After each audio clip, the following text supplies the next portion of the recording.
गर्मियों की छुट्टियों को खुशनुमा बनाने के लिए धनबाद में एक बार फिर से डिज्नीलैंड मेला धूम मचाने आ गया है। लेकिन इस बार धनबाद वासियों को कुछ खास अनुभव करने का मौका मिल रहा है। इस बार मेले का मुख्य आकर्षण अंडर वाटर फिश टर्नल है। इस अंडर वाटर फिश टर्नल के अंदर आपको मिलेगी रंग बिरंगी मछलियों के साथ कई अन्य समुद्री जीव। वहीं महिलाओं के लिए कई प्रकार के लगाए गए हैं स्टॉल और बच्चों के लिए भी है कई प्रकार के झूले।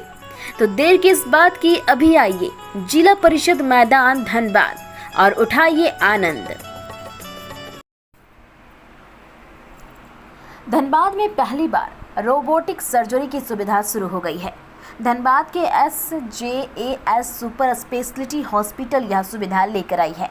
आज प्रेस कॉन्फ्रेंस में गणेश प्रसाद सिंह एवं CEO डॉक्टर जितेंद्र कुमार सिंह ने यह जानकारी देते हुए बताया कि हॉस्पिटल अनुभवी चिकित्सकों एवं अत्याधुनिक मशीनों से लैस है। गरीब और अमीर दोनों ही वर्ग को यहां अच्छी व्यवस्था के बीच समुचित इलाज मुहैया कराना ही इस हॉस्पिटल का मकसद है। हॉस्पिटल के सभी बेड को इस रूप से तैयार किया गया है कि उससे ज़रूरत पड़ने पर ICU में परिवर्तित किया जा सके। हॉस्पिटल में 4 बेड लिफ्ट में भी है, जिसकी मदद से मरीज बेड के साथ ही ICU, NICU जैसे विभागों को आसानी से पहुंचाया जा सके।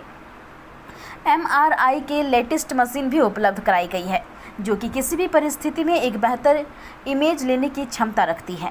साथ ही दुनिया भर से अलग अलग बीमारियों के उपचार के लिए अत्याधुनिक लेटेस्ट मशीन मंगाई गई है। यहाँ डॉक्टरों का पैनल भी emergency and trauma, critical care आदि के लिए अलग अलग डॉक्टरों की टीम है।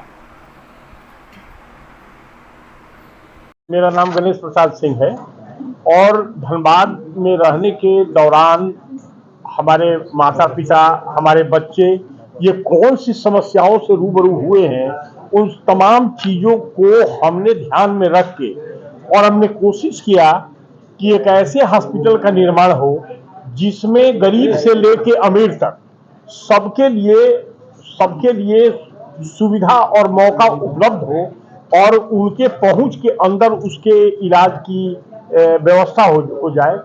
लेकिन मैंने अलग से जो ध्यान रखा वो ये है कि एक ऐसा हॉस्पिटल जहां लाइफ सेविंग सेंटर क्रिएट किया जाए।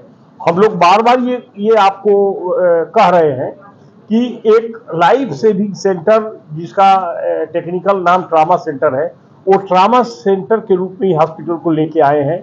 और जैसा कि मैंने बताया कि गरीब के लिए 35 रुपया से भोजन एयर कंडीशन कैंटीन में स्टार्ट होता है और 200 रुपये में गरीब और अमीर के रहने की व्यवस्था है। अमीर लोग चाहे तो किसी बड़े होटल में भी रख सकते हैं, लेकिन गरीब के लिए कोई व्यवस्था नहीं थी। हॉस्पिटल खुलने के साथ सबसे पहले आगे आने वाले समय में अगला 100 बेड हम क्रिएट करने जा रहे हैं, जिसका कोई चार्ज नहीं होगा। ये गरीब के लिए पैरेलली जितना लोगों का इलाज होगा अमीर का, उसी प्लेटफॉर्म पर वही डॉक्टर, वही फैसिलिटी, वही एयर कंडीशन के कमरे और रूम और सारी चीजों में व्यवस्था होगी। और ऐसे 100 लोग बिना किसी कॉस्ट को पे किए हुए वहां पर अपना वो लोग रह सकते हैं। और जो लोग थोड़ा सा फाइनेंशियली सक्षम है वो 200 रुपए दे करके गेस्ट हाउस बना हुआ है, गेस्ट हाउस में रह सकते हैं। निश्चित रूप से जो लोग फ्री ऑफ कॉस्ट यहाँ पर रहने की व्यवस्था है, उनके लिए एक डॉर्मेटरी टाइप की व्यवस्था होगी, जिसमें छात्रावास टाइप की व्यवस्था होगी, जिसमें लोग वहां रह पाएंगे। सामान्य सर्जरी के चार्जेस क्या क्या होंगे? सामान्य सर्जरी के चार्जेज हम लोग जो फिक्स करेंगे उसको आप लोगों के माध्यम से और पेपर के माध्यम से वो हम लोग पेपर में देंगे, जिससे आप पढ़ करके उसका फायदा उठा सकते हैं।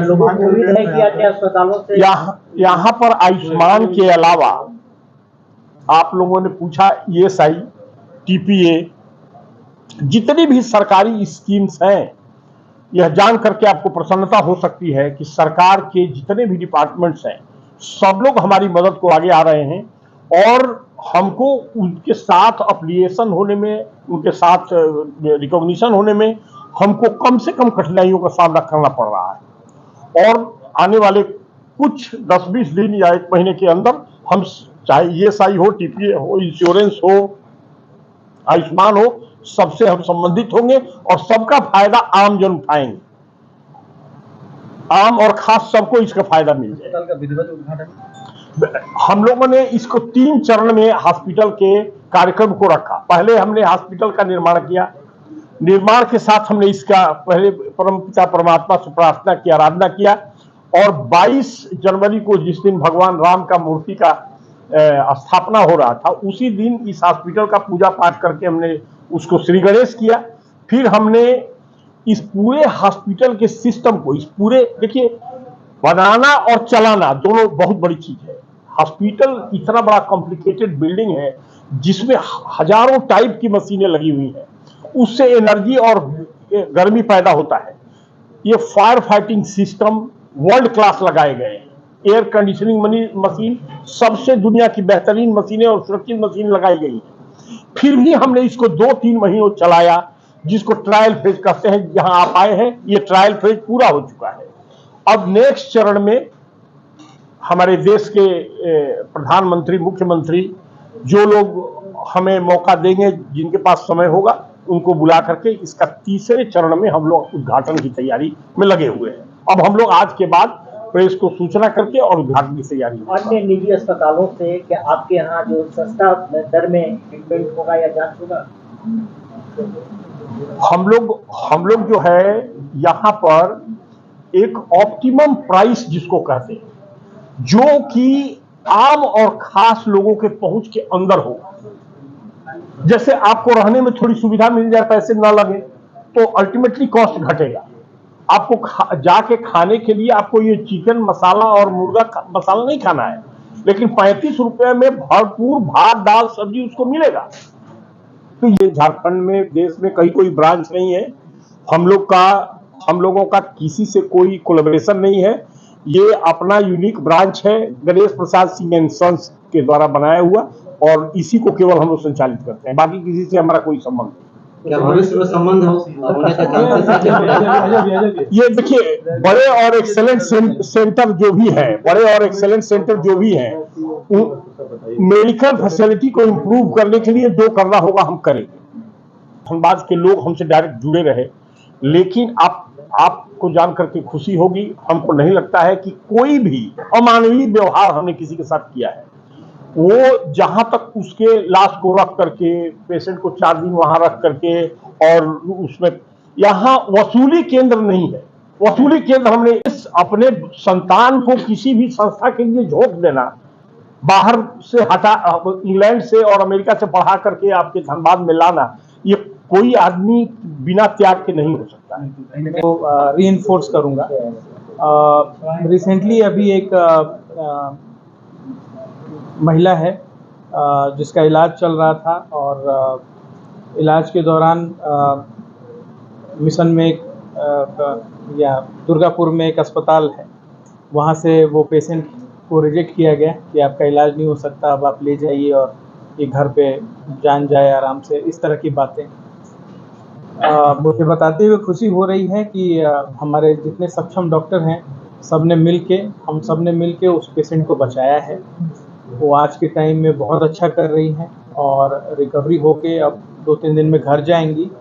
इस दौरान परिवार को खर्च हुआ और वो बोले कि अब हम पैसा नहीं दे सकते। तो डायरेक्टर सर शिवेंद्र जी, इन्होंने एक मुहिम चलाई कि इन्होंने रिक्वेस्ट डाल दिया। तो मैंने मना किया कि डॉक्टर लोगों को अच्छा नहीं लगेगा, बट इन्होंने रिक्वेस्ट सबको डाला कि आप लोग कुछ योगदान करिए, हमें इस पेशेंट को बचाना है।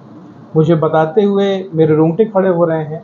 सारे डॉक्टर्स मेरे, सब लोगों ने योगदान किया आर्थिक रूप में, और देख तो रहे ही है, फिजिकल प्रेजेंस है, डॉक्टर वाला तो है ही, और पैसे भी दिए ट्रस्ट को, और उससे अब इलाज चल रहा है उसका।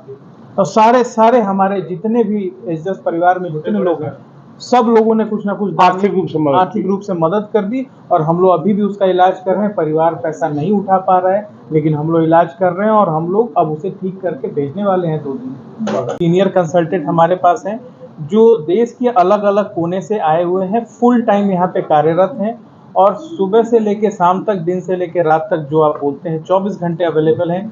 रात को मैंने जैसे बताया 2 बजे रात को भी अगर ब्रेन की ट्यूमर की हो रही है और उससे परेशानी हो रही है, हम सर्जरी करते हैं। पेट में प्रॉब्लम हो रहा है, मेजर कोई भी सर्जरी हो रही है, कोई भी प्रॉब्लम, किसी भी तरह की बीमारी, हम लोग 24/7 रेडी हैं। मैं खुद उसको पर्सनली देखता हूँ कि ये चीज़ें हम लोग, अगर सर्जरी अभी ज़रूरत है वो मैं टाइम नहीं देखता, मैं सिर्फ ये बोलता हूँ सर्जरी अभी होगी, अपडेट लेने के बाद मैं सोता हूँ। पेशेंट देखने की आदत है। और इक्विपमेंट के मामले में मैं बताऊं, हमारे पास डिजिटल पेट है, पेट स्कैन के लिए हम